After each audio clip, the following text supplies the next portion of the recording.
En este apartado 3 vamos a ver cómo determinar la pérdida de carga del fluido que va circulando por la carcasa mediante el método de los flujos separados.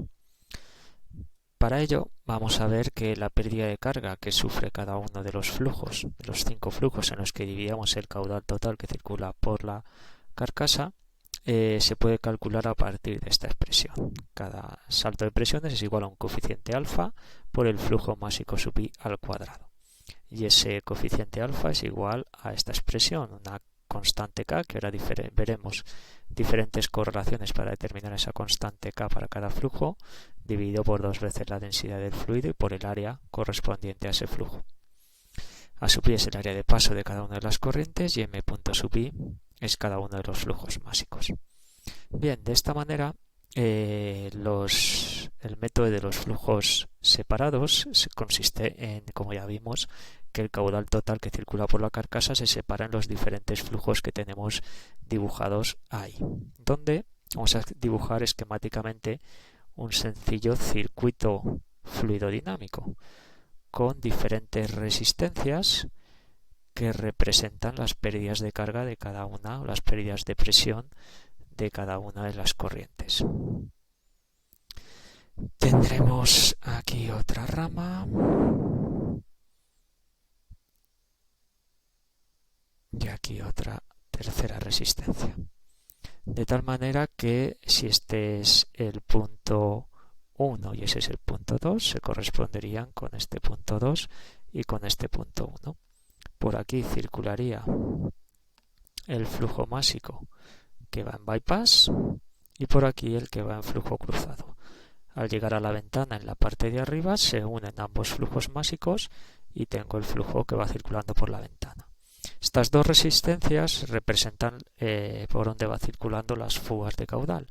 El que va por los tubos, m punto sub t, y el que va por la holgura de la carcasa, m punto sub s. Esos serían los diferentes flujos. Recordar que cada pérdida de carga, delta de P sub i, la representamos como alfa sub i multiplicado por el flujo másico m punto sub i al cuadrado. De tal manera que m punto sub i es igual a la raíz cuadrada del salto de presiones dividido por la raíz cuadrada de alfa sub i. De esta manera, en esta ecuación,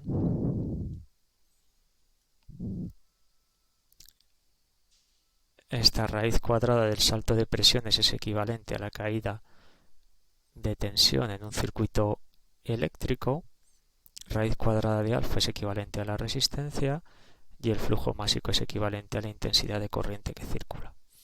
De esta manera, si yo quiero calcular la resistencia equivalente de estas dos resistencias que tengo aquí, que es lo que podría llamar alfa sub b c, pues lo calcularía como la resistencia equivalente, como dos resistencias cualquiera, 1 dividido raíz cuadrada de alfa sub b, que sería la primera resistencia, más 1 dividido por la otra resistencia, raíz cuadrada de alfa sub c, elevado a menos 1, es decir,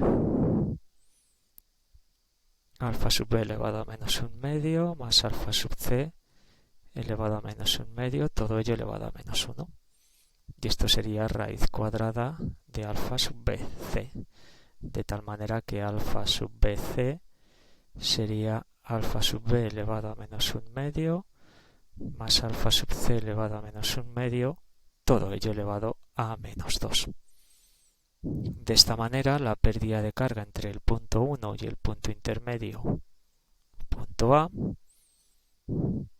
entre 1 y A, pues ahora sería igual a alfa sub b c por el flujo másico m punto w, que es la suma de m sub c más m sub b al cuadrado. De esa manera calculamos el coeficiente de pérdidas equivalente a alfa sub bc.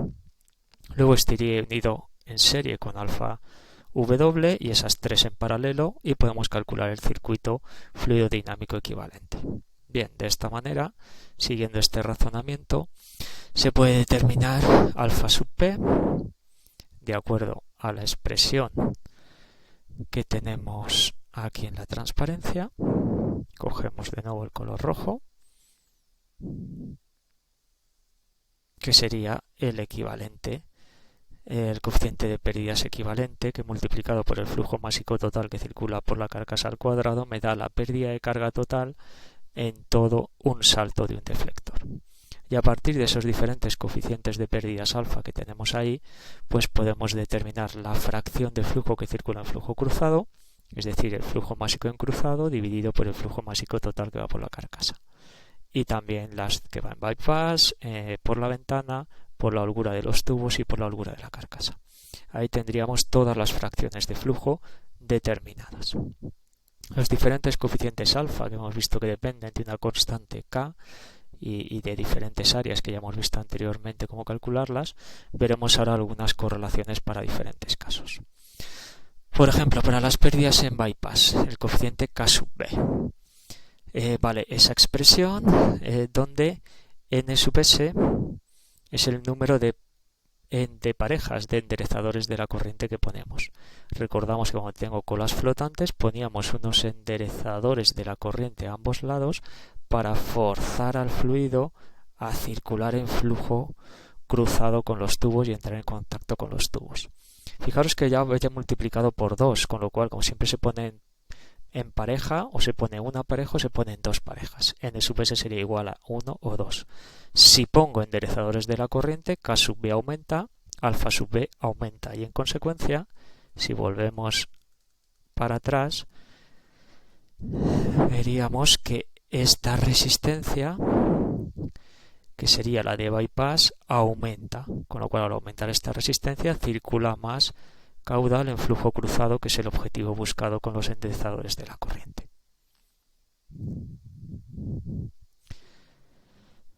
Coeficiente de pérdidas en flujo cruzado, K sub C, vale esta expresión, donde H es la distancia entre bordes de dos deflectores, diámetro de tubo exterior, y F es un factor de fricción. Que F vale si tengo distribución cuadrada esa expresión y si tengo distribución triangular esa otra, donde las diferentes expresiones de Reynolds y de sub V y de las constantes A pues aparecen ahí indicadas. Coeficientes de pérdidas a través de las holguras, tanto en los tubos como en la carcasa, se pueden calcular con esta expresión para el caso de los tubos, K sub T, y esta otra expresión alternativa para las pérdidas en la carcasa, K sub S. Y la pérdida de carga del fluido que va circulando por la ventana, KW, pues se calcularía con esa expresión, donde AW es el área de la ventana. Y finalmente, para determinar la pérdida de carga total, tenemos que también calcular la pérdida de carga de los conductos de entrada y salida del fluido, para tenerlas en cuenta también. Esa pérdida de carga en los puertos de diámetro D sub n, sería uno a la entrada y otro a la salida, se calcula con esa expresión, donde m punto es el flujo másico que va circulando por la carcasa. A sub n sería el área definida por el diámetro D sub n del puerto de entrada, y A sub b depende si tengo o no plato desviador. Utilizaré una de estas dos ecuaciones alternativas. Y la pérdida de carga total en la carcasa será la suma de la pérdida de carga en el puerto de entrada, la pérdida de carga por el paso del fluido por cada uno de los deflectores, donde n sub p es el número de deflectores. Fijaros en la figura que tengo 1, 2, 3, 4, 5 y 6 deflectores. Sin embargo, el fluido hace un recorrido 2, 3, 4, 5, 6 y 7. Por eso tenemos que poner el número de deflectores más 1. Y eso es sumar la pérdida de carga en el puerto de salida, es decir, la expresión total de la pérdida de carga del fluido que va circulando por la carcasa sería esta que aparece ahí.